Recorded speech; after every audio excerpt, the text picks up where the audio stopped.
Ușa s-a deschis, lăsând să iasă o atmosferă tensionată, ca și cum cineva tocmai ar fi spus o frază importantă, iar toți așteptau cu nerăbdare continuarea. Tânăra asistentă, pe nume Elena, a intrat încet, încercând să nu atragă atenția asupra ei. Totuși, privirile s-au îndreptat spre ea, cu atenție, aproape cu suspiciune. Oamenii adunați lângă patul lui Gheorghe Pavlovici Korf, un milionar pe moarte, erau deja epuizați de incertitudine și frica de viitor. Elena avea doar 23 de ani. Înaltă, subțire, cu părul blond strâns într-un coc ordonat și cu ochi gri, pătrunzători, abia începuse să lucreze la această clinică privată. Clinica era cunoscută pentru că aici se tratau deseori persoane influente și foarte bogate.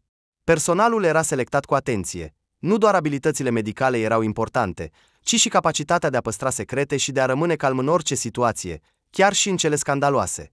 Elena avea acest talent în mod natural. În ciuda tinereții, era suficient de reținută și știa să se comporte astfel încât nimeni să nu-i observe prezența, dacă era necesar. Acum, însă, simțea că în această cameră atmosfera devenea tot mai apăsătoare. Oamenii care se aplecaseră deasupra patului erau un bărbat de vârstă mijlocie, cu o barbă tunsă îngrijit, pe nume Thomas, o femeie brunetă, atrăgătoare, de aproximativ 30 de ani, Rebecca, soția lui Thomas, și o blondă înaltă, slabă, pe nume Sara, îmbrăcată într-un costum roșu strident, care îi punea în evidență silueta. Vorbeau între ei în engleză și franceză, schimbând fraze scurte și tăioase, convinși că nimeni, în afară de ei, nu înțelege despre ce este vorba. Dar Elena înțelegea. Încă din copilărie, a adorat limbile străine.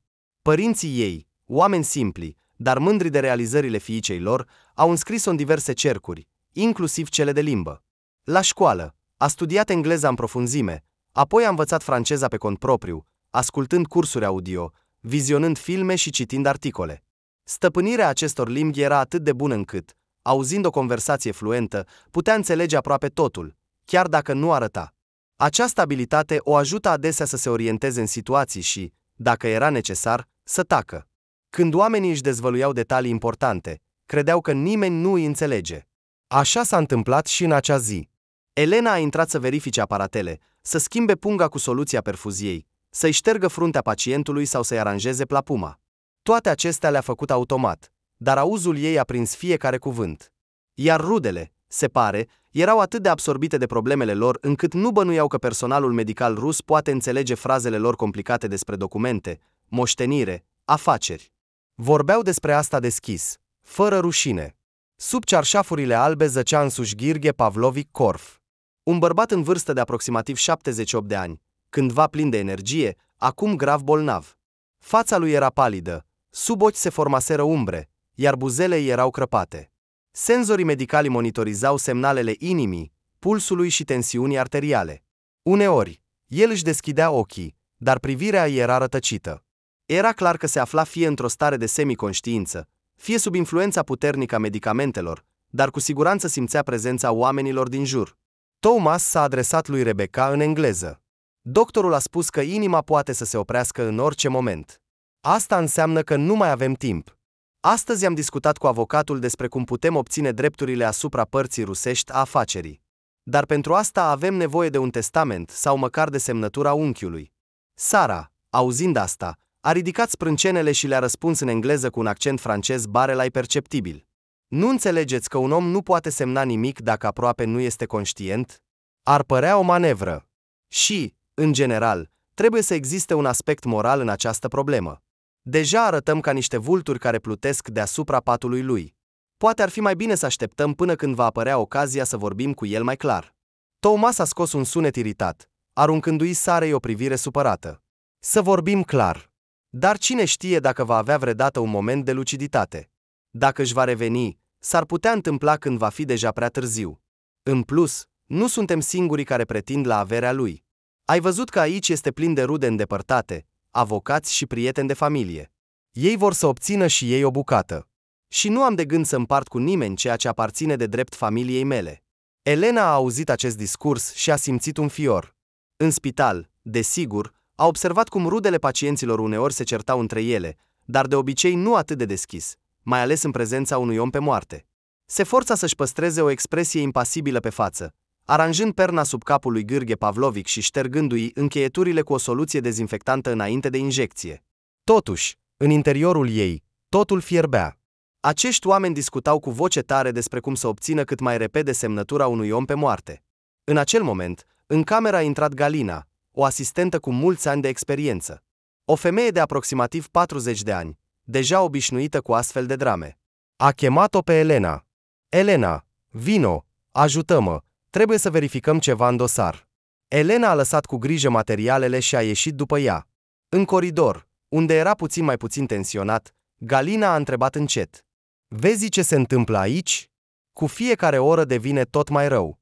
Rudele nu-i dau pacientului pace. Și noi nu avem autoritatea să-i dăm afară, decât dacă situația devine critică. Dar mă tem că Gheorghe Pavlovic poate. Aici Galina a făcut o pauză, ca și cum căuta cuvintele. În general, soarta poate fi decisă în zilele următoare. Și această aglomerare de rude doar agravează starea pacientului. Da, a fost de acord Elena. Încercând să vorbească într-un ton neutru, se simte tensiunea. Se ceartă tot timpul. Nu doar se ceartă, a murmurat Galina. Aș spune că acolo se pregătește o adevărată război pentru moștenire.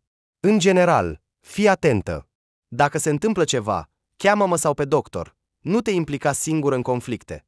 Elena a dat din cap, zâmbind recunoscătoare. Știa că Galina o va ajuta întotdeauna și, în caz de necesitate, va lua lovitura asupra ei. Asistenta experimentată înțelegea că tânăra angajată ar putea să nu aibă autoritatea necesară pentru a liniști vizitatorii agresivi.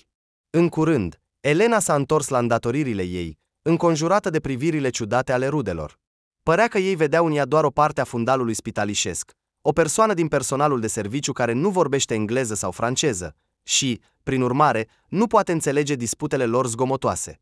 Dar Elena, trecând pe coridor, asculta involuntar conversațiile în limbi străine.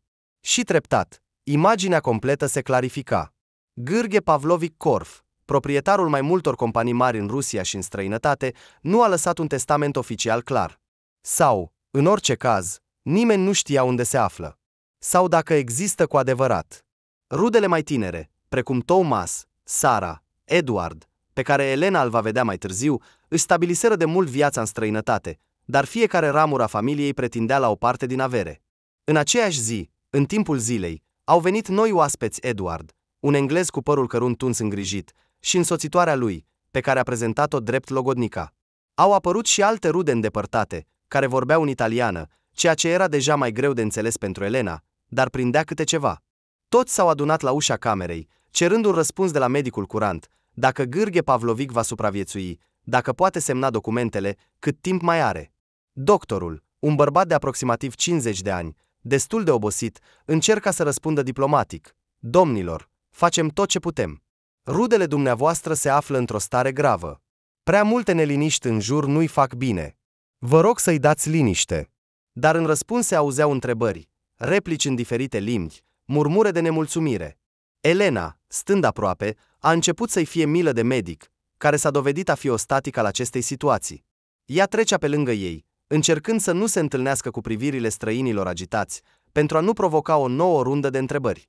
La sfârșitul zilei, Elena a reușit să intre de câteva ori la Gheorghe Pavlovic, pentru a verifica starea, a schimba perfuzia, a strânge seringi folosite. Bătrânul respira greu, sub ploapele închise, părea că ochii lui alergau. Poate că își amintea ceva sau încerca să revină în sine. Medicii au spus că mai are o șansă de stabilizare temporară, dacă inima rezistă, și că el aude și percepe parțial ceea ce se întâmplă în jur, dar poate vorbi doar cu dificultate. Elena observa cum, uneori, în cele mai liniștite momente, el își deschidea ușor gura, ca și cum ar încerca să pronunțe un nume sau să cheme pe cineva. Dar imediat slăbiciunea se făcea simțită, privirea se estompa, ploapele se închideau. La sfârșitul turei, Elena a auzit în coridor negocieri animate. Thomas discuta cu un anumit om în costum scump, care părea a fi notar sau avocat, și afirma indignat că are nevoie urgent de document, altfel totul se va pierde. În răspuns, acesta ridica din numeri și spunea că fără o voință clară nu se poate întocmi un document oficial. Lângă ei, Rebecca se plimba nervoasă, jucându-se cu telefonul și aruncând din când în când fraze, dar dacă chemăm doctorul? Pentru a certifica că unchiul poate semna. Toate acestea se întâmplau, desigur, în engleză, cu rare inserții de franceză. Dacă cineva se întorcea spre Sara, Elena, oftând aproape imperceptibil, s-a dus în mica ei cameră de odihnă, unde putea să stea un minut și să bea ceai, înainte de a pleca acasă. Acolo a dat peste Marina, o altă asistentă, care, schimbându-se, se pregătea să plece. Marina, văzând-o pe Elena, a întrebat cu un suspin ei: "Cum e milionarul tău? Mai trăiește?" "Deocamdată trăiește," a răspuns Elena, ridicând din numeri. "Dar medicii spun că starea este critică." "Aha," a zâmbit Marina cu o ironie. "Se spune că rudele aproape că se ceartă din cauza banilor. Nu aș lăsa astfel de oameni să intre. Nu poate șeful spitalului să pună ordine." Elena știa că nu poți da afară pe nimeni atât de ușor. Toți au drepturi, iar majoritatea au plătit depozite pentru tratament. În plus, spitalul este privat. Aici se respectă clienții solvabili. Dar Elena nu a vrut să se adâncească în discuție, doar a dat din cap nehotărât. Totuși, nu dorea să discute despre secretele de familie ale lui Corf în spatele rudelor, chiar dacă o apăsa indignarea și revolta. Revenind acasă după tură, Elena nu a putut adormi mult timp. Totul îi rula în minte. Bătrânul Gheorghe Pavlovic pe patul de spital. În jurul lui, numeroși oameni care se îndreptau spre banii lui, care pretindeau că îi sunt apropiați. Îi părea rău de el? Da, în ciuda faptului că era milionar. Poate nu cel mai simplu om din fire. Nu știa nimic despre viața lui, despre cum a acumulat averea. Dar acum vedea doar disperarea și singurătatea bătrânului, în jurul căruia, așa cum i se părea, aproape nu erau rude care să-l iubească sincer. A doua zi, Elena a venit la spital, observând o agitație crescută în jurul camerei lui Corf. S-a dovedit că noaptea a avut un atac de cord, iar medicii l-au readus cu greu la viață. În coridor s-a adunat o mulțime: Thomas, Rebecca, Sara, Edward cu logodnica. Încă câteva fețe pe care Elena le vedea pentru prima dată. Toți vorbeau tare, în diferite limbi, întrerupându-se unii pe alții. Asistentele erau nervoase, încercând să restabilească ordinea. A sosit șeful de secție și a declarat cu voce tare că vizitatorii sunt admisi doar câte 2, și aceea pentru puțin timp, pentru a nu-l deranja pe pacient. A apărut o nouă rundă de proteste și certuri. "Avem dreptul să ne vedem ruda," striga Thomas. "Nu ne poți da afară." "Da," îi răspundea cineva în italiană. Și traducătoarea, o tânără, traducea totul, aproape fără suflare. "Este inacceptabil. Am venit de departe și vrem să vorbim cu domnul Corf." Șeful de secție a rezistat întregii atacuri, repetând că aceste reguli nu sunt stabilite fără motiv. Pacientul are nevoie de liniște. În cele din urmă, s-a convenit că 2 persoane pot intra, ceilalți așteaptă în foaier sau în coridor. Elena, deși nu avea o legătură directă cu negocierile, era prezentă acolo, pentru că trebuia să meargă în cameră cu medicamente. Când șeful de secție a lăsat să intre pe Thomas și Rebecca, cerându-le pe celelalte să se retragă, Elena a trecut pe lângă ei. Thomas i-a dat un semn discret, dar, desigur, nu bănuia că ea înțelege fiecare cuvânt al său. Iar Rebecca, o femeie frumoasă și impunătoare, a aruncat o privire rapidă asupra Elenei, ca asupra unei figuri invizibile care pur și simplu își face treaba. În interiorul camerei era liniște, doar sunetul monoton al aparatelor amintea că viața lui Gheorghe Pavlovic se află pe un fir de ață. Elena s-a apropiat de echipament, a verificat semnalele, simțind cum inima ei se strânge de milă.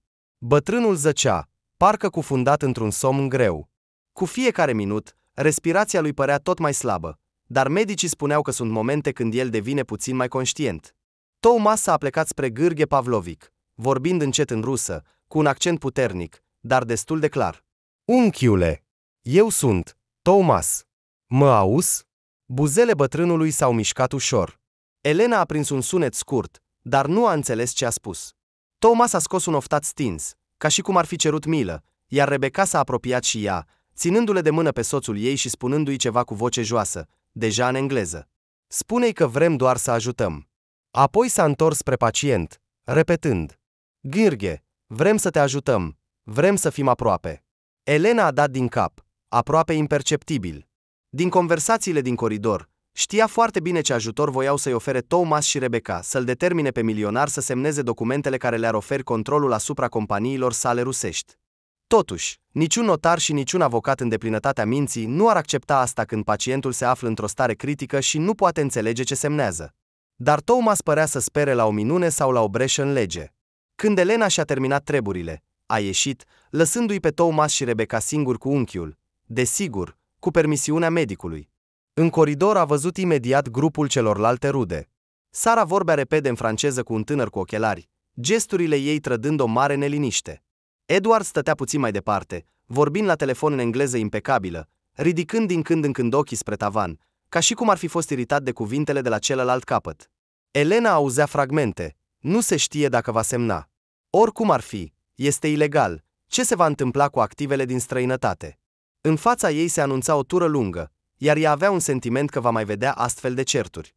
Totuși, în acea zi s-a întâmplat ceva care a influențat serios desfășurarea evenimentelor.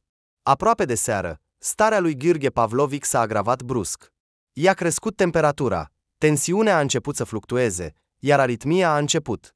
Medicii se agitau, făcând injecții, schimbând perfuziile, efectuând diferite manevre. Elena a observat cum ușile camerei se deschideau și se închideau constant, lăsând să treacă medici, asistente, aparate, tărgi. Rudele au fost temporar scoase din secție pentru a nu deranja. Elena era speriată. Era prima dată în viața ei când vedea o astfel de agitație în jurul acțiunilor de resuscitare, și asta foarte aproape. A trebuit să țină de mână pacientul, în timp ce medicul instala un alt cateter. A văzut cum Gheorghe Pavlovic, respirând cu greu, încerca în semi-inconștiență să murmure ceva. Ochii lui, deschiși pentru o clipă, se uitau fie la ea, fie prin ea.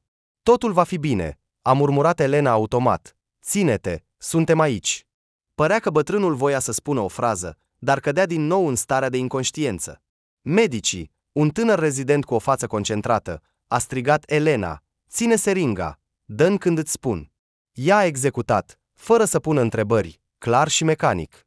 Așa a trecut, probabil, o jumătate de oră. În cele din urmă, semnalele de pe monitor s-au stabilizat puțin. Gheorghe Pavlovic a supraviețuit, dar era clar că era o pauză temporară.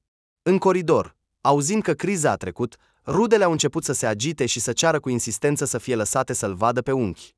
Totuși, medicii au spus ferm că pacientul este acum prea slab și orice vizitatori sunt interziși. Mâine, a adăugat șeful de secție, deja mai bâlând. Veniți mâine, nu trebuie să-l deranjați. Thomas și Rebecca erau indignate. Sara, dimpotrivă, părea tristă și puțin ușurată că unchiul este încă în viață. Edward rămânea rece, doar dădea din cap. Se părea că înțelege toată gravitatea situației. Toți au început să se disperseze, unii la hotel, alții la avocați. Elena, epuizată după seara tensionată, s-a apropiat de medicul curant, întrebând ce altceva poate face. Poate să rămână? Nu, a răspuns doctorul, îndepărtându-și cu grijă mănușile medicale. Acum îl vom transfera la o monitorizare mai intensivă, iar acolo va fi de serviciu un medic de terapie intensivă. Tura ta s-a încheiat. Poți pleca.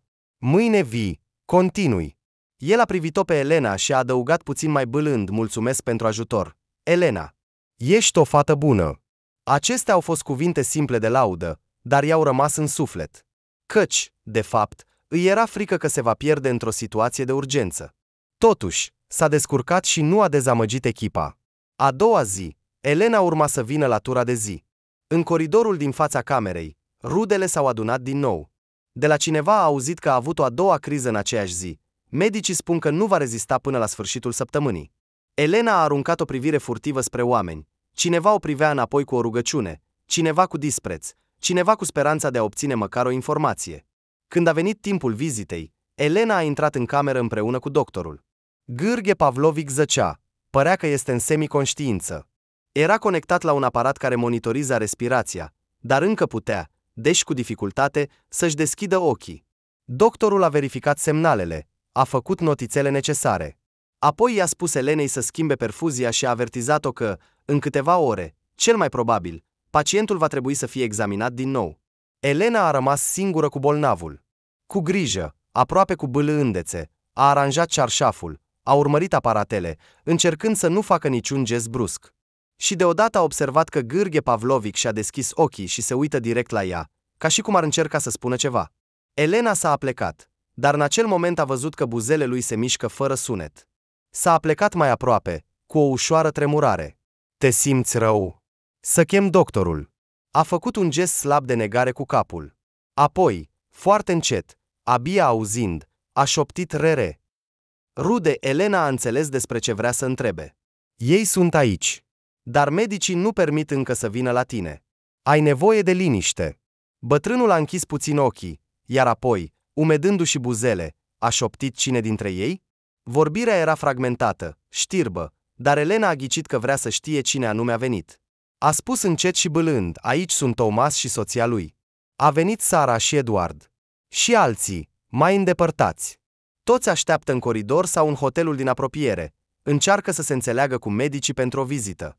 Gheorghe Pavlovic a oftat greu, ca și cum ar fi auzit numele care nu erau plăcute. Părea că voia să mai spună ceva, dar nu putea găsi puterea. Elena a simțit că, poate, el suferă nu doar fizic, ci și moral, conștientizând cum toată această familie se înghesuie spre averea lui. Între timp, afară deja izbucnise un nou scandal. Elena a auzit vocile ridicate ale Sarei și lui Thomas, apoi replicile aspre ale lui Edward. Ei, se pare, că împărțeau între ei ceva în plus, poate că planificau cine va intra primul, imediat ce le va fi permis să viziteze. Elena a ieșit în coridor la sunet și a văzut cum Galina și medicul șef încearcă din nou să-i liniștească pe rude. Deja pentru a 10-a oară spun, a declarat medicul șef, unchiul vostru se află într-o stare critică, are nevoie de liniște deplină. Nu vor fi vizite astăzi, decât poate câte o persoană, și aceea pentru maximum 10 minute. De ce înainte era posibil să stai 20 de minute, iar acum doar 10? S-a revoltat Rebecca. Pentru că starea pacientului s-a înrăutățit, a răspuns medicul. Dacă continuați să discutați, voi fi nevoit să interzic complet vizitele. Thomas, strângând din ochi, s-a uitat la medic, aparent hotărând să nu ducă lucrurile la extrem, și a făcut un gest că se calmează.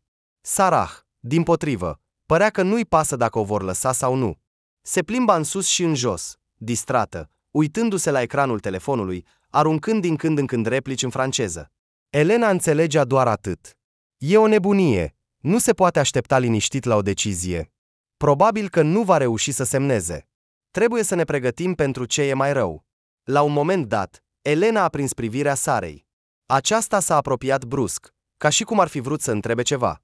Dar apoi, se pare, s-a răzgândit, spunând doar obosit în engleză, îmi pare rău. Pot să aflu cine se află acum lângă unchi? Elena a răspuns în rusă, prefăcându-se că nu a înțeles engleza, că medicul efectuează proceduri și că acum nu este nimeni lăsat să intre. Sarah s-a încruntat ușor, înțelegând că nu va exista un dialog. Iar Elena a gândit în secret. Probabil că nici nu bănuiește că am înțeles întrebarea ei. Așa a trecut o zi plină de conflicte, încercări ale rudelor de a ajunge la pacient, plângeri către medicul șef, vizite ale unor avocați, întrebări adresate asistentelor. Elena, îndeplinindu-și sarcinile, a observat toate acestea și a simțit cum în interiorul ei crește antipatia față de acești oameni. Chiar cred că se gândesc doar la bani. Chiar nu le pasă de Gheorghe Pavlovic ca de o persoană. Și a auzit destule cuvinte jignitoare rostite de ei în coridor. Și despre cât de scump este tratamentul, și despre cum s-ar fi putut economisi dacă nu ar fi fost o cameră separată, și despre cât de urgent trebuie să se închidă problema moștenirii. Singurul lucru care o liniștea pe Elena era sentimentul că nu este singură în a observa toată această imagine neplăcută. Galina, alte asistente, medici, de asemenea, își împărtășeau impresiile între ei. Este cel mai rău caz din ultimii ani. Oamenii bogați se comportă oribil. Dacă aș fi în locul bătrânului, i-aș da afară pe toți și aș trăi pe o insulă. Dar, desigur, toate acestea se spuneau încet, în spatele ușilor închise ale camerei de asistență, căci spitalul nu poate intra în conflict cu clienții plătitori. Seara, Elena a ajuns din nou la serviciu, deoarece una dintre angajate s-a îmbolnăvit, iar conducerea a rugat-o pe Elena să o înlocuiască. A acceptat, pentru că iubea profesia ei și încerca să-și arate inițiativa. Când a venit noaptea, rudele au fost rugate să iasă din secție, deși unele dintre ele încercau să rămână în coridor. Thomas a fost totuși convins să plece la hotel. Părea obosit și supărat. Rebecca a plecat împreună cu el. Sarah, de asemenea, părea că a decis că nu are sens să petreacă noaptea fără somn și a plecat. Edward era absent, probabil că plecase mai devreme. Coridoarele s-au golit, în spital s-a instalat acea liniște specială de noapte, când se aud doar vocile rare ale personalului de gardă și foșnetul echipamentului. Elena a intrat în cameră. Acolo era o semi-întuneric. Iluminarea moale permitea să-l vezi pe pacient și aparatura, dar nu era deranjantă. Gheorghe Pavlovic zăcea cu o expresie calmă pe față, respira nu foarte profund, dar mai uniform decât în timpul zilei. Lângă el era un stâlp înalt cu perfuzie, picăturile căreia numărau liniștit timpul. Elenei i s-a părut că doarme. A efectuat cu atenție procedura standard de examinare, a verificat nivelul de lichid. Și deodată a auzit un șoaptă slabă. Cine? Aici. A tresărit. Bătrânul nu și-a deschis ochii, dar simțea clar prezența cuiva. Elena s-a aplecat spre el. Eu sunt Elena, asistenta. Sunt aici să mă asigur că ești bine. El a mișcat ușor buzele uscate, ca și cum ar fi încercat să spună ceva în plus. Elena a văzut cum ploapele lui au tremurat. Și deodată a șoptit, nu vreau să ia totul. Inima Elenei s-a oprit. A înțeles că vorbește despre rude. Cu greu, dar încerca să-și exprime frica sau regretul cu privire la ceea ce îi se întâmplă. Nu știa ce să răspundă, căci asistenta nu are dreptul să se amestece în problemele personale. Dar cuvintele au ieșit singure de pe buzele ei. Încercați să nu vă faceți grisi. Vă rog, nu vă îngrijorați degeaba. Nu, a exhalat el. Trebuie să chem un notar. Elena a suspinat, amintindu-și cum avocații și juriștii se învârteau în jurul lui în timpul zilei. Dar Gheorghe Pavlovic era fie în stare critică, fie în semi-inconștiență, iar nimeni nu a reușit să-i legalizeze voința. Poate că voia să lase un testament oficial. Dar e prea târziu, prea târziu. Încercați să dormiți, a sugerat Elena cu bâlândețe.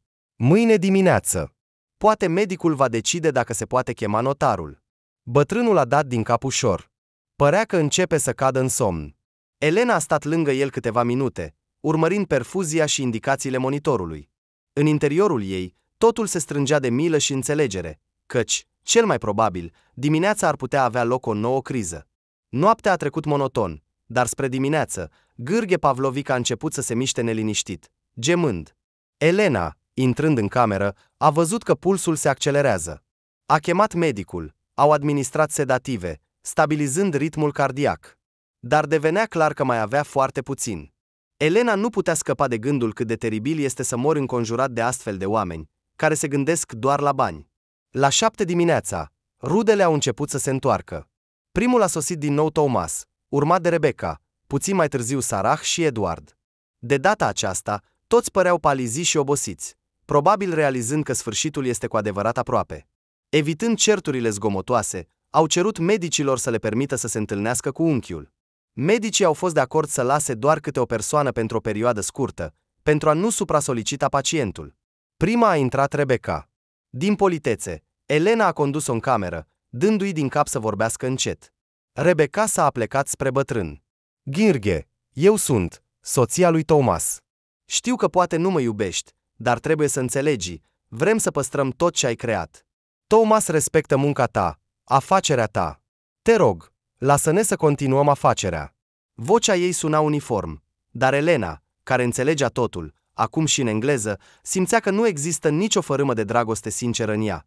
Nu oricine poate vorbi despre afaceri la patul de moarte cu căldură. Rebecca a mai șoptit ceva, apoi l-a sărutat pe Gheorghe Pavlovic pe frunte și a ieșit, fără a-și ascunde dezamăgirea. Bătrânul aproape că nu a reacționat. Apoi, în cameră a intrat Sarah. Ea, dimpotrivă, s-a așezat la capul patului, a început să vorbească încet în franceză. Elena a auzit pe furși. Unchiule, voiam să te avertizez despre manevre. Nu știu dacă mă auzi acum. Și câteva fraze confuze despre cum Sarah nu vrea ca toată averea să plece în America și să piardă legătura cu Rusia. Apoi Sarah a început să plângă ușor, dar dacă a fost sincer sau din oboseală, e greu de spus. Edward și Thomas au intrat, de asemenea, pe rând, dar nu au stat mult. În cele din urmă, medicii au decis că acestea au fost ultimele vizite pentru astăzi, deoarece Gheorghe Pavlovic avea nevoie de liniște și odihnă. Rudele, înțelegând că nu pot forța intrarea, s-au predat, dar au continuat să rămână undeva în apropiere. La prânz, pacientul a început din nou o criză. Toate procedurile necesare au fost efectuate, medicii au făcut injecții, încercând să-i repornească inima, care se încetinea și se abate în aritmie. Pulsul de pe monitor era fie rapid, fie abia vizibil. La un moment dat, când în cameră rămăseseră doar medicul de gardă și Elena, pacientul a deschis puțin ochii și a încercat să-și ridice mâna. Elena a sărit la el, i-a luat palma în a ei, simțind cum pielea îi devine rece. A șoptit, acum deja în rusă, abia de se înțelegea, fata, tu, înțelegi, în engleză. Elena s-a trezit. De unde a știut? Poate a auzit cum ea a reacționat în coridor la anumite fraze? Sau își dădea seama din mișcările feței ei? Nu putea ști. Dar a răspuns încet. Da, înțeleg. Bătrânul a respirat adânc. Spune-le, am vrut. Să las. Aici totul. A fost spus cu atât de multe pauze, încât Elena aproape că a pierdut sensul. Dar a ghicit. Vorbea despre faptul că voința lui era ca casa, afacerea, toate lucrurile importante să rămână în Rusia, nu să plece în străinătate. Evident, îi era frică că Thomas va trece totul pe numele lui și va scoate activele în SUA. Elena îi strângea mâna cu grijă, simțind cum inima ei se strânge. Nu avea nicio putere să îndeplinească dorința muribundului. Dar putea măcar să-l asculte și să-i arate că aceste cuvinte nu vor dispărea în van. A început să respire mai repede, încercând evident să spună ceva în plus, dar deodată capul s-a aruncat înapoi. Fața s-a strâmbat de spasme de durere. Medicii s-au aruncat asupra lui, au început să facă ceva, strigând în coridor să cheme reanimatorul. Elena s-a retras spre perete, simțind cum îi tremură mâinile. În coridor au intrat asistente cu targa, au început manevrele de urgență. Rudele deja așteptau acolo, simțind că ceva nu este în regulă. Și imediat au început să pună întrebări. Dar nu i-au lăsat în cameră, pentru a nu deranja. Au trecut aproximativ 20 de minute de luptă tensionată pentru viață. Apoi s-a auzit un semnal de la monitor. Medicul a exhalat greu și a închis ochii deja încețoșați ai lui Gheorghe Pavlovic. Ora decesului a fost 12:14, a constatat el încet, lăsându-și mâinile să cadă. Elena stătea ca și cum s-ar fi transformat în piatră, neputând să-și îndepărteze privirea de corpul fără viață. Cel care cu câteva minute în urmă îi șoptea cuvinte despre dorința de a-și lăsa afacerea în patrie, acum plecase pentru totdeauna.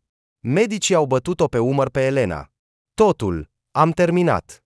Du-te să te odihnești, fata. Dar imediat în coridor s-au auzit țipete, strigăte în diferite limbi. A murit. Spuneți-ne. Sunteți obligați să ne lăsați să intrăm. Medicul șef a ieșit personal să anunțe vestea tristă, ceea ce a provocat un zgomot și mai mare.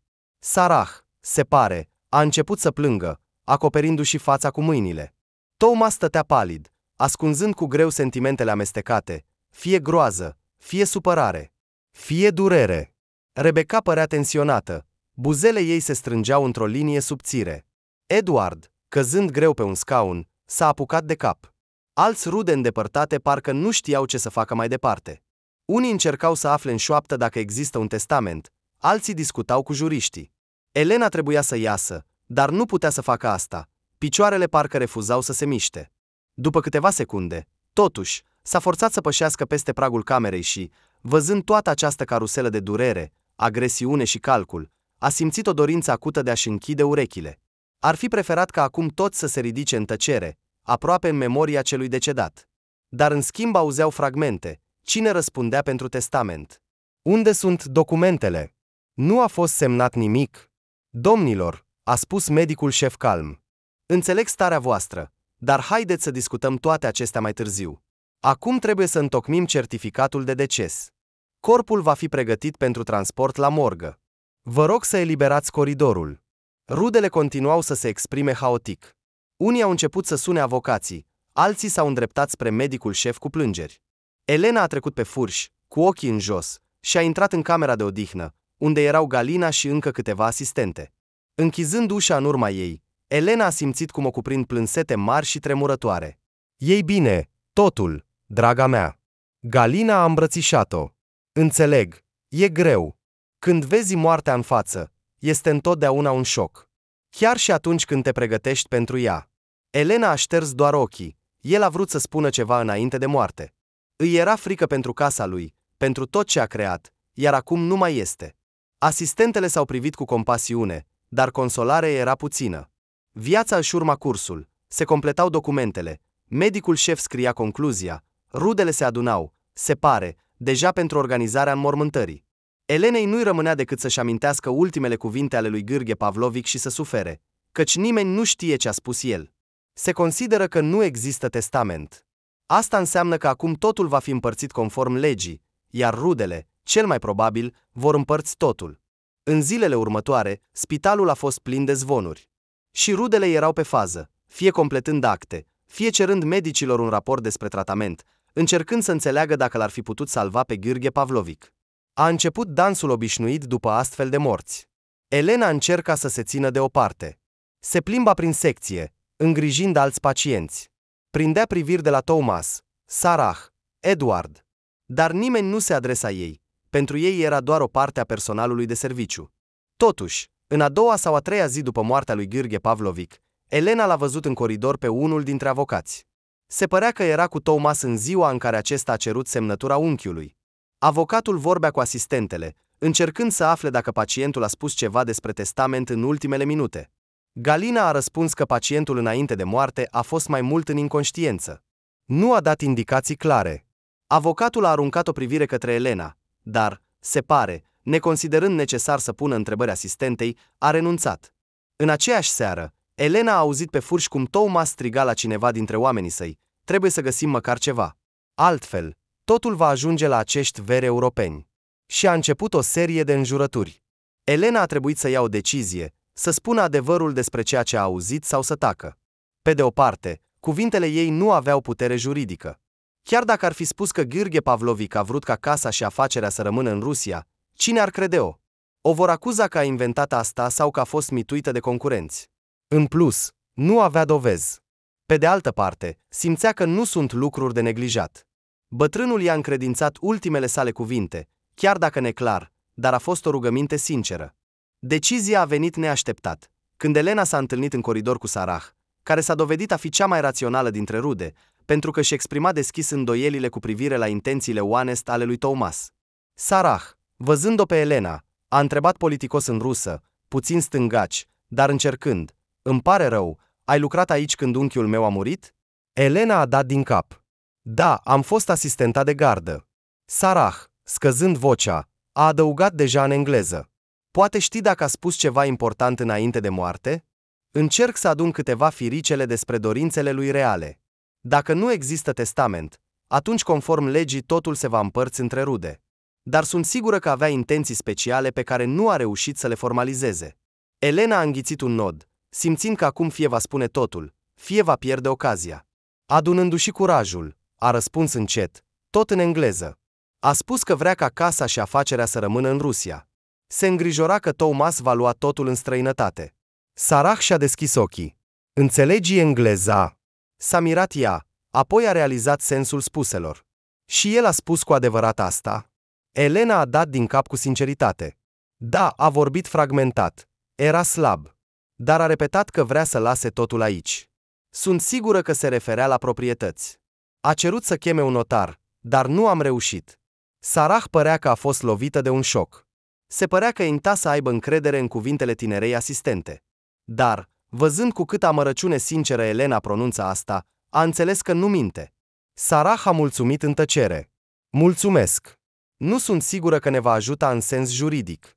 Dar măcar știu ce a vrut unchiul. Voi încerca să țin cont de asta în discuțiile de familie." Aici s-a încheiat scurta lor conversație. Elena nu știa exact cum avea de gând Sarah să folosească asta, dar a simțit o ușurare că nu a ascuns voința celui decedat. Poate că Sarah va găsi o modalitate de a rezolva totul, fără a-i permite lui Thomas să transfere activele în SUA fără probleme. În curând a început o mare agitație cu citirea, sau mai bine zis, căutarea testamentului. S-a dovedit că nimeni nu a găsit documentul oficial, poate că Gheorghe Pavlovic nu a reușit să-l întocmească. Rudele, desigur, au mers în instanță, au întocmit acte de moștenire. În paralel, au avut loc ședințe tumultoase, unde toți membrii familiei încercau să se înțeleagă cine ce parte va prinde, ce întreprinderi vor trece în ce parte și așa mai departe. Asta a durat săptămâni.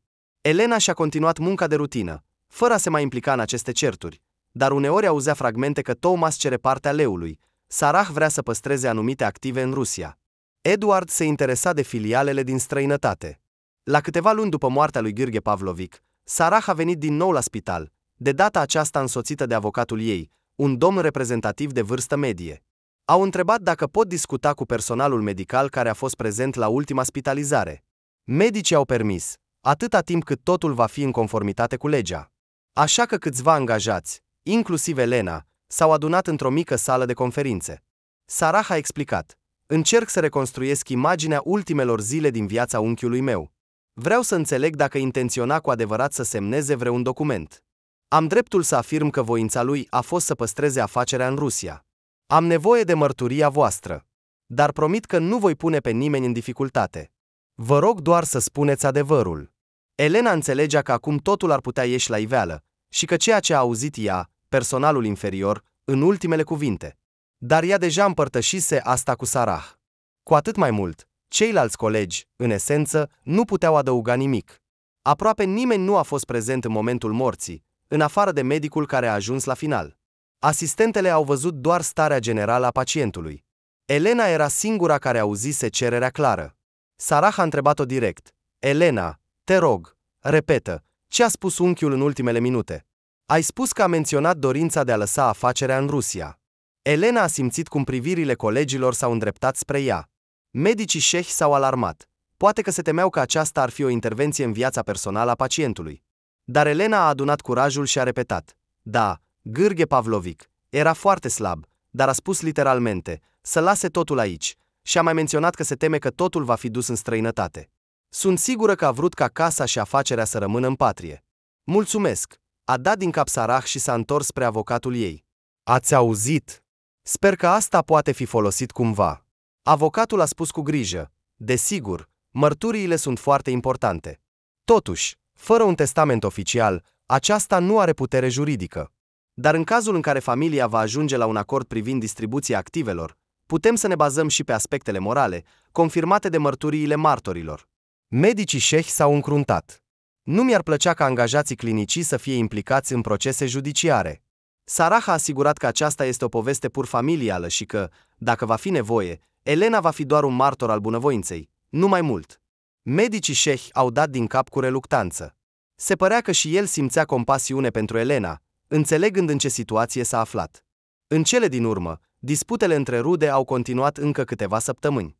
Thomas, conform zvonurilor, era furios că o asistentă a aruncat ideea despre voința decedatului, iar acum avocații Sarei foloseau asta ca argument moral împotriva transferului activelor.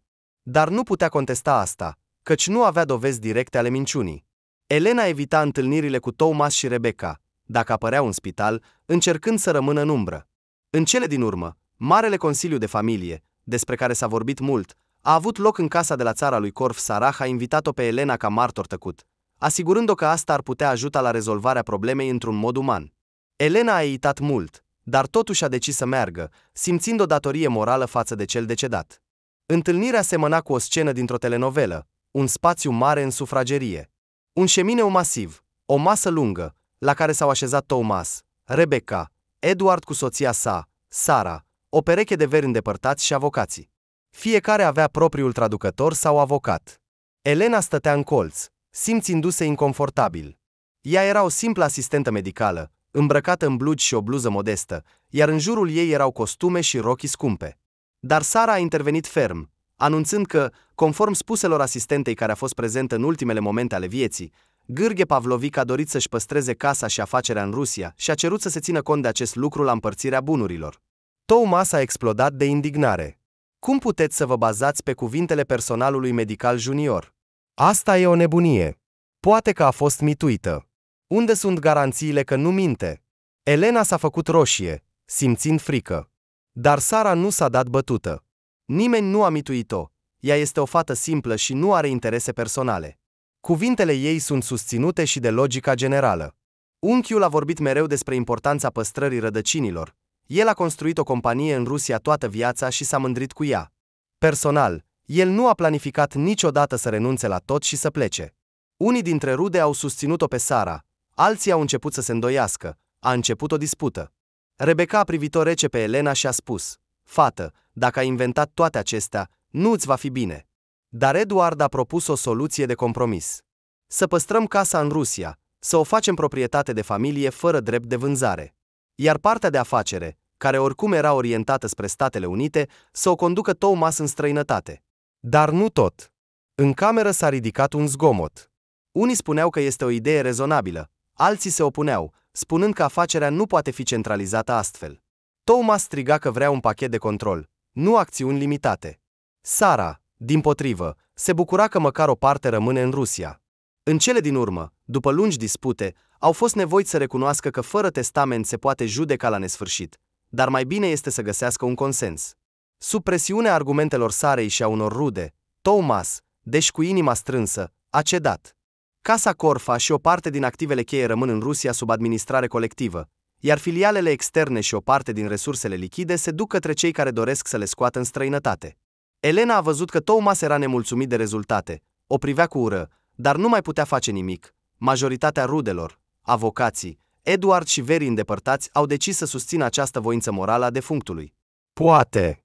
Cineva a făcut asta din motive de reputație, deoarece publicul și presa ar fi putut să facă un scandal, spunând că străinii l-au jefuit pe bătrân. Ca rezultat, totul s-a încheiat cu faptul că imensul conac, unde a trăit cândva Gheorghe Pavlovic, va rămâne în familie, ca un fel de reședință centrală fără drept de vânzare timp de 10 ani. Elena simțea că a contribuit măcar cu o picătură la îndeplinirea ultimei dorințe a bătrânului. După întâlnire, Sara a prins-o pe Elena pe terasă și i-a mulțumit. Ai făcut o faptă bună. Fără cuvintele tale, nu am fi putut contesta ideea transferului total al afacerii către Thomas. Mulțumesc. Elena a ridicat din umeri, nu caut laude. Pur și simplu nu am putut tăcea. Îmi pare rău de Gheorghe Pavlovic. A murit singur înconjurat de lăcomie. Mi-ar fi plăcut să fac măcar ceva pentru el. Sara a zâmbit ușor. Dacă vreodată ai nevoie de ajutor, nu ezita să mă contactezi. Iată vizitca mea. Țin să plec în Franța, dar vin uneori în Rusia. Elena a luat vizitca, gândindu-se că probabil nu va folosi vreodată. Dar gestul a fost plăcut. A zâmbit înapoi, mulțumesc. A simțit o ușurare în suflet. În curând, toată lumea s-a împrăștiat, iar viața a continuat. Elena s-a întors la spital, s-a cufundat în rutină, deja îmbogățită cu pacienți noi, povești noi. Colegii au aflat despre fapta ei, unii au aprobat, alții au clătinat din cap, temându-se că Thomas ar putea să se răzbune. Dar nu au apărut probleme. Thomas a preferat să nu mai apară în această clinică. Ulterior, Elena a aflat că rudele au îndeplinit parțial punctele convenite. Conacul a rămas în proprietate colectivă, iar o parte din afacere a fost împărțită între câțiva oameni. Sara, se pare, a contribuit la păstrarea biroului din Moscova și a fabricii pe care o construise tatălui Gheorghe Pavlovic. Și când Elena a aflat despre asta, a zâmbit involuntar. Să rămână capitalul să servească în continuare pe pământul natal, așa cum a dorit defunctul. După aproximativ 6 luni, Elena a primit la adresa spitalului un pachet. Era o mică carte de mulțumire de la Sara cu scuze pentru tot scandalul. La ea era atașat un certificat de cadou pentru un curs anual de limba franceză într-unul dintre cele mai bune centre lingvistice din oraș. Elena a fost uimită. Aceasta era o educație costisitoare, despre care putea doar să viseze. Sara scria: tu ajuți oamenii și vreau să te ajut. Poate că, cândva, vei veni în Franța. Ai meritat să-ți dezvolți talentele în limbi. Sper să ne vedem. Elena nu se aștepta la astfel de gesturi. Dar, desigur, în adâncul sufletului, se bucura. Acum se deschideau noi perspective. Putea să-și îmbunătățească nivelul de cunoaștere a limbii franceze și, poate, să folosească asta în muncă. A văzut că binele uneori se întoarce. Munca în spital a continuat în ritmul ei. Elena a crescut profesional, medicii și conducerea au observat-o, oferindu-i sarcini mai responsabile. Uneori își amintea de Gheorghe Pavlovic Corfa, ultimele lui cuvinte rostite cu greu și zâmbea cu o amărăciune bâlândă, sperând că acum este liniștit, măcar puțin. Ceva din moștenirea lui a fost păstrat așa cum a dorit. Mulți dintre colegii ei, care au fost martori la toată această dramă, discutau despre ea ca despre un subiect pentru un serial Asistenta tânără, Milionarul pe moarte, Rudele străine, fără să bănuiască că ea înțelege limba lor. Și participarea la Consiliul de Familie, lupta pentru afacere. Părea că este o poveste inventată, dar era una foarte reală, fără nicio mistică, fără minuni fantastice. Pur și simplu o întâmplare și destine umane. A trecut timpul, viața a continuat, iar, privind înapoi, Elena a realizat că această poveste a făcut-o mai puternică. A învățat să apere adevărul, a învățat să nu se teamă de oamenii de rang înalt. În cele din urmă, cu toții suntem doar oameni, la fel de vulnerabili în fața morții. Și dacă în ultimele zile ale milionarilor nu au fost lângă ei cei care iubesc cu adevărat, ci doar dorința de îmbogățire, poate că de aceea soarta i-a dat o șansă să găsească salvarea în fața unei simple asistente capabile să asculte și să îndeplinească ultima lui voință măcar parțial.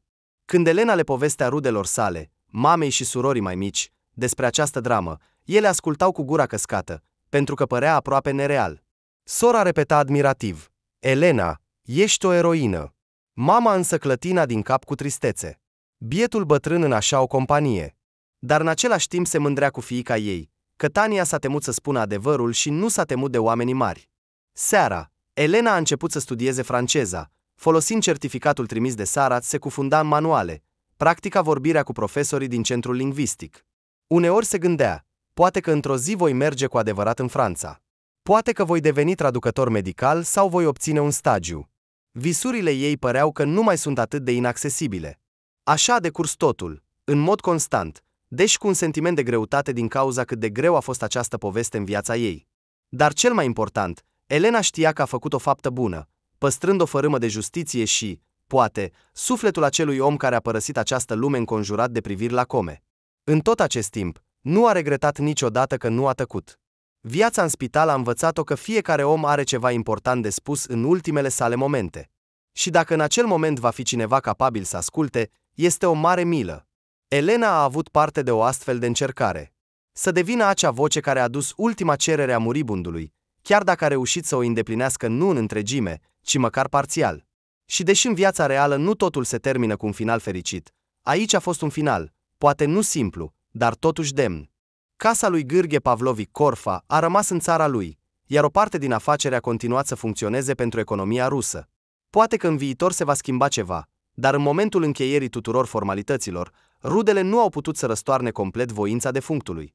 Elena a continuat să lucreze în aceeași clinică, primind un mic bonus de la conducere pentru serviciul bun și hotărârea în momentele de criză. Odată cu venirea pacienților noi, în fața ei se deschideau alte destine, fețe noi. Dar uneori, trecând pe lângă salonul unde zăcea milionarul, își amintea involuntar totul în cele mai mici detalii. Și cum a intrat prima dată acolo, auzind conversații străine, gândindu-se că sunt ascunse de ea, și cum apoi a ajuns să fie participantă la cea mai adevărată telenovelă cu certuri, avocați și notari. Au trecut luni, iar spitalul trăia o viață obișnuită. Unii pacienți plecau, alții veneau. Elena a învățat să-și controleze mai bine emoțiile și să reacționeze mai profesional la conflicte, dar în suflet rămânea totuși atentă și plină de compasiune față de oameni. Colegii ei au observat, de asemenea, cum a crescut în această perioadă. Odată, în sala de doctori, a auzit o conversație între medici. Unul dintre ei, un cardiolog în vârstă, menționa cazurile cu Corfa ca exemplu de cum nu ar trebui să se comporte rudele când cineva moare. În răspuns, alt medic a spus, da. Dar acum se pare că și-au reglat conflictul. În cele din urmă, au păstrat casa, ceea ce, în general, nu este rău. Elena, ascultând asta, a zâmbit în tăcere. Prezența ei acolo nu a fost menționată de nimeni, și bine a făcut. Nu avea nevoie de onoruri. Simțea o satisfacție morală că a respectat promisiunea făcută, de a nu lăsa ultimele cuvinte ale unei persoane fără atenție. Poate că cineva ar considera că este un lucru mărunt, deoarece nu exista un testament oficial, iar mărturia ei nu conta prea mult din punct de vedere juridic. Dar uneori, acțiunile mici, făcute la timp și cu sinceritate, schimbă soarta unor mari averi și a oamenilor care le înconjoară. Și în asta consta o simplă adevăr uman.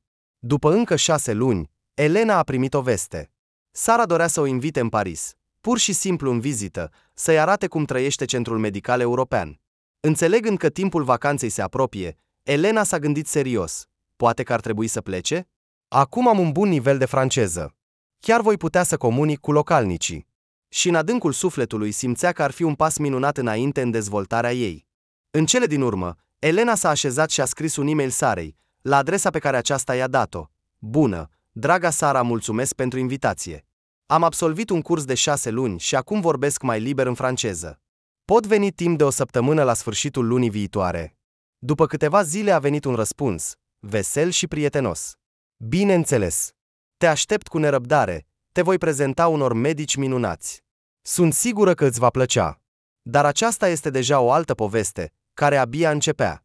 Povestea unei tinere asistente medicale, care cunoaște câteva limbi, a decis să-și lărgească orizonturile și să vadă o nouă parte a lumii, profitând de o întâlnire neașteptată. Toate acestea s-au întâmplat doar pentru că, cândva, nu s-a temut să deschidă adevărul despre dorința adevărată a unei persoane pe moarte și s-a implicat într-o chestiune care părea îndepărtată de ea. Totuși, există lucruri care sunt mai importante decât orice reglementări și reguli. Conștiința umană, compasiunea și capacitatea de a auzi cuvintele de rămas bun, aceste calități, judecând după tot, sunt cu adevărat neprețuite. Așa s-a încheiat, sau poate a deschis un nou capitol. Acea mare dramă numită Asistenta a intrat în salonul unui milionar pe moarte, unde erau rudele sale străine. Ei nu știau că ea înțelege despre ce vorbesc. Nu a fost nicio mistică sau fenomene supranaturale. Totul se explica simplu. O tânără, având cunoștințe și sensibilitate, poate fi uneori singura care poate auzi adevărul adevărat, rostit în șoapta de moarte. Finalul a rămas astfel. Casa milionarului nu a fost vândută, compania nu a fost complet scoasă în străinătate. Rudele, deși au continuat jocurile juridice, au semnat totuși un acord, satisfăcând voința morală a defunctului. Thomas, evident, nu a reușit să pună mâna pe toată averea, deși a obținut partea sa solidă, iar Rebecca a plecat înapoi în Statele Unite, plănuind să extindă filiala de acolo. Edward și soția sa s-au ocupat de unele proiecte de investiții în Europa. Sara a continuat să trăiască în Franța, vizitând uneori Rusia pentru a verifica afacerile. Iar Elena a rămas ea însăși, tânără, dar deja învățată din experiență, știind că în viață există loc atât pentru justiție, cât și pentru umanitate. Și că uneori un simplu, am auzit cuvintele lui, poate schimba cursul unor mari afaceri. Probabil, dacă Gheorghe Pavlovic ar fi văzut tot ce s-a întâmplat după moartea sa, ar fi exclamat: în sfârșit, cineva m-a înțeles. Genunchii săi, urmașii săi nu i-au arătat întotdeauna respect. Dar, în cele din urmă, printre oameni s-a găsit măcar o persoană, poate chiar nu din familie, care a reușit să apere ultima lui cerere. Uneori se întâmplă și așa. O suflet străin poate face ceea ce nu sunt pregătiți cei mai apropiați rude. Așa este viața. În ea se desfășoară adesea scene demne de seriale și producții dramatice, dar tot ce se întâmplă rămâne în limitele realității. Și când Elena se uita înapoi la toate acestea, îi se părea că acest episod va rămâne pentru totdeauna cu ea, în inimă, în memorie, în lecțiile pe care le-a învățat pentru soarta ei viitoare. Cel mai important, a înțeles un lucru: nu trebuie să te temi să spui adevărul. Chiar dacă ești doar o asistentă medicală și în jurul tău sunt milionari și mari avocați, chiar dacă nu ai titluri importante, adevărul poate veni de la orice persoană, dacă în ea există bunătate și curaj.